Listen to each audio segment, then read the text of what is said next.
প্রশাসন আমাদের কাছে মনে হয় একটা বিএনপির দিকে ঝুঁকে গিয়েছে। সহজ কথা, প্রশাসনের যে দ্বিচারিতামূলক আচরণ সেটি নিরপেক্ষ, সুষ্ঠু, অংশগ্রহণমূলক নির্বাচন কতটা হতে পারে সেটি নিয়ে আসলে আমরা শঙ্কা প্রকাশ করছি। আজকে মনোনয়ন বাছাই হয়েছে এবং প্রাথমিকভাবে মনোনয়নটিকে বৈধ তবে একটি কনসার্নের বিষয় হচ্ছে প্রশাসনের যেই আমরা অভ্যুত্থান পরবর্তী সময়ে যেমন নির্মোহ, বস্তুনিষ্ঠ, নিরপেক্ষমূলক আমরা যেভাবে আচরণ প্রত্যাশা করি, আজকে পরে মনে হয়েছে যে নির্বাচনে কতটা নিরপেক্ষ হবে, প্রশাসন কতটা নিরপেক্ষ থাকবে সেটি আসলে এখন আমি শঙ্কা প্রকাশ করছি। পর্যাপ্ত যুক্তি, পর্যাপ্ত তথ্য থাকার পরেও আমাদের একজন প্রার্থী উনি ব্যাংক ডিফল্টার, উনি উইলফুল ব্যাংক ডিফল্টার,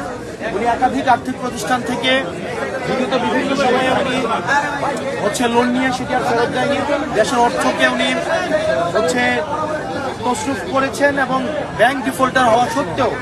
উনি সেটিকে এই তথ্যটি যখন গোপন করে এবং হাইকোর্ট স্টে দেওয়ার তথ্যটি যখন গোপন করে এটি ব্যক্তিগত তথ্য গোপনের পর্যায়ে পড়ে এবং আমাদের নির্বাচনী আচরণ যে বিধিমালা রয়েছে সেখানে স্পষ্ট উল্লেখ আছে কোনো প্রার্থী যদি ইচ্ছাকৃতভাবে তার তথ্য গোপন করে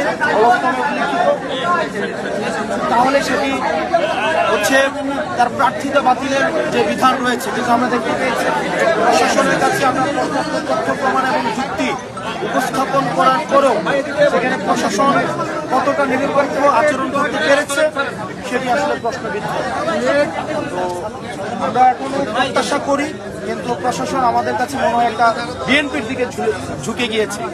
সহজ কথা, প্রশাসনের যে দ্বিচারিতামূলক আচরণ সেটি নিরপেক্ষ, সুষ্ঠু